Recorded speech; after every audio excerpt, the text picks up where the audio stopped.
حق کی راہ کے یہ مسافر اپنی جان کس طرح راہ خدا میں سپرد کر رہے تھے۔ اہل کوفہ سہمے ہوئے ڈرے ہوئے ابن زیاد کے دربار میں بیٹھے تھے، اور امام حسین رضی اللہ تعالی عنہ کے قتل کا، ان کی شہادت کا انہیں دکھ تو تھا، لیکن ان کے اندر ہمت، طاقت اور توانائی نہیں تھی۔ ان کی تلواریں یزید کے ساتھ رہیں اور دل امام حسین رضی اللہ تعالی عنہ کے ساتھ رکھنے کی بات کرتے تھے۔ پھر یہ قافلہ کوفہ سے چلتے چلتے دمشق کی جانب عازم سفر ہوا۔ ایک اونٹ پہ تین لوگوں کو سوار کیا گیا تھا۔ امام زین العابدین کو سوار بھی کیا گیا اور بدن پر زنجیریں بھی باندھی گئیں، جکڑ کر کے سواری پہ بٹھایا گیا۔ اللہ اکبر! جہاں جہاں سے یہ لوگ گزرتے، لوگوں کو ان کی حالت پہ رحم آتا۔ بہت سارے لوگ نہیں جانتے تھے یہ کون ہیں۔ عمومی طور پہ راستوں میں یہی بتایا گیا کہ کچھ باغی لوگ ہیں جنہوں نے حکومت سے بغاوت کی، تو ان کے کیفر کردار تک پہنچا دیا گیا۔ راستے میں ایک گرجا گھر آیا اور وہاں یہ لوگ رات رکتے ہیں۔ گرجا گھر کی دیوار پہ لکھا ہوا تھا: اترجو امت قتلت حسینا شفاعت جدہ یوم الحساب۔ کیا وہ امت جنہوں نے حسین ابن علی کو شہید کیا، قیامت کے دن انہی کے نانے سے شفاعت مانگیں گے؟ کس منہ سے شفاعت طلب کریں گے؟ اسی حسین ابن علی کے نانا سے، جن کے بیٹے کو، جن کے شہزادے کو، نواسے کو ان لوگوں نے شہید کیا۔ جب یہ تقدس مآب قافلہ دمشق پہنچا تو راستے میں ایک شخص قرآن مجید کی تلاوت کر رہا تھا، اپنے مکان کی چھت پہ بیٹھ کے تلاوت کر رہا تھا، اور یہ قافلہ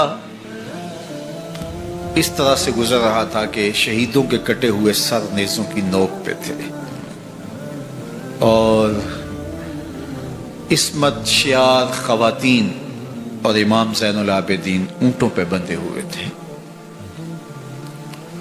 تو پڑھنے والا تلاوت کر رہا تھا کہ کہف اور رقیم یہ ہماری نشانیوں میں سے بڑی عجیب نشانیاں ہیں۔ تو جب وہ پڑھ رہا تھا تو سر حسین سے آواز آئی: یا تالی القرآن، اے قرآن پڑھنے والا، اصحاب کہف سے زیادہ عجیب قتلی و حملی، میرا قتل کرنا اور نیزے کی نوک پہ چڑھایا جانا ہے۔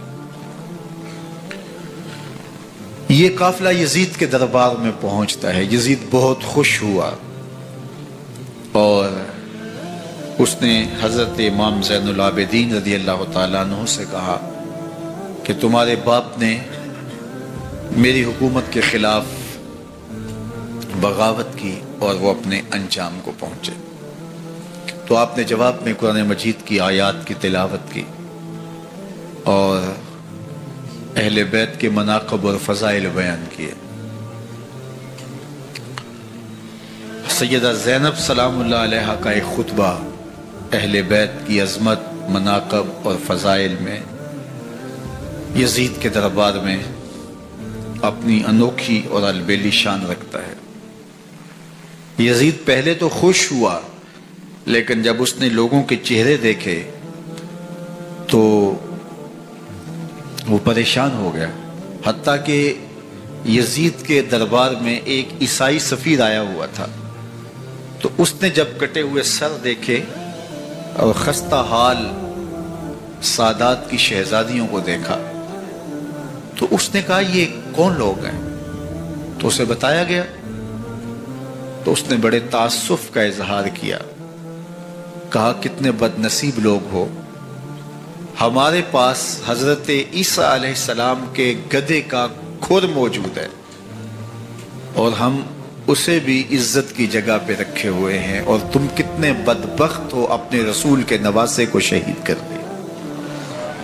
بے مروت بے وفا تیرا بھی کیا افسانہ ہے، جس نے اپنی ہی شمع کو گل کیا تو وہ پروانہ ہے۔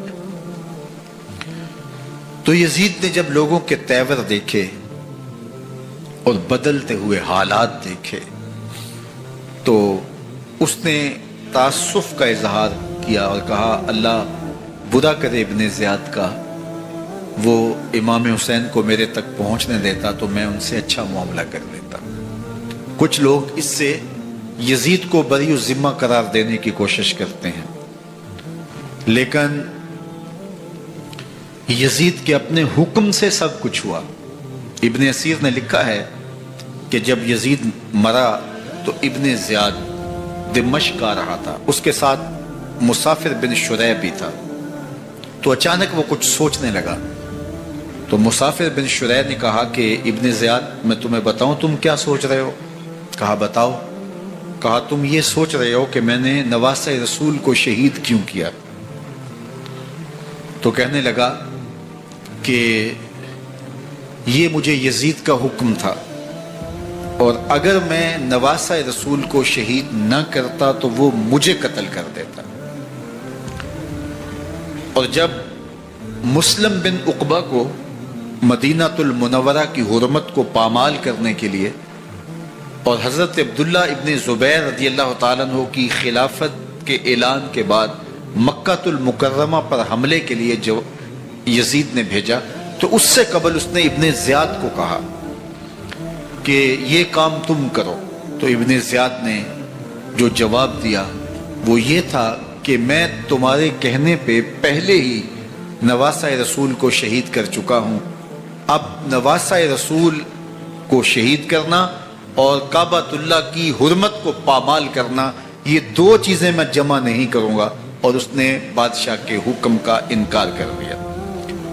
تو یزید نے امام حسین رضی اللہ تعالیٰ عنہ کی شہادت کا حکم دیا تھا ابن زیاد کو، اور یہ دو گواہیاں میں نے ابن زیاد سے آپ کے سامنے رکھی۔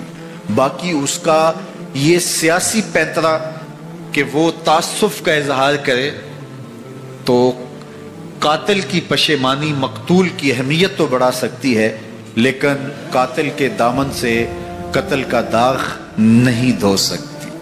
تو حضرت امام حسین رضی اللہ تعالی عنہ کا قتل یزید کو اب نظر آ رہا تھا مجھے بہت مہنگا پڑے گا، آخرت تو برباد ہوئی ہی ہوئی، دنیا بھی میں نے برباد کر لی اور میری حکومت بھی مستحکم نہیں رہ سکے گی۔ تو اب اس نے یہ کہنا شروع کر دیا کہ خدا برا کرے ابن مرجانہ کا کہ وہ راستہ دے دیتا اور امام حسین کو میرے تک پہنچ دیتا۔